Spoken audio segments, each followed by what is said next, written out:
alaikum. Naku ne har kullum Aliyu Adam Yusuf Ciromawa. Nickname ina shine Dan Sunna.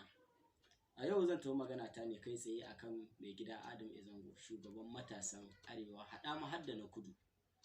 Mai lokaci jiya da yawa, kuma na ji Hausawa suna cewa wai har yanzu kai ba matashi ba ne. Haka ne yanzu?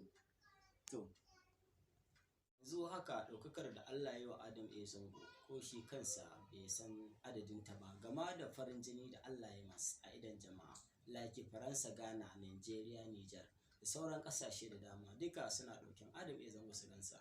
Haka dole mu daɗa gode wa Allah. Yake Adam Zango mutum ne na mutane kuma na matasa kuma game har da tsofaffin ma. Ko da yake na ji Hausawa suna cewa banza ba ta kai zomo kasuwa, sannu ba ta hana zuwa, sai dai a daɗe ba a je ba. Adam Zango kiɗa a ruwa mai tada hankalin dodo, sarƙaƙiya makwanta zaki, ɗawisu mai adon kalla. Mai son ruwa ya zo ga kogi, nasara tana ga Adam Zango. Abu gaskiya misali, tsoho ba zai kama da yaro ba. San kace Adam mai gona, mai taimakon al'umma, kowa yana da Adam Zango.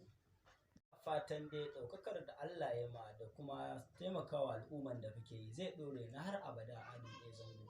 Ni naku Aliyu Adam Yusuf a nan na karkare tattaunawar da ne akan Adam Zango, shugaban matasan Arewa haɗa ma hadda na Kudu ba mu cire ba. Muna fatan alkhairi, ni Aliyu naku Ciromawa sai an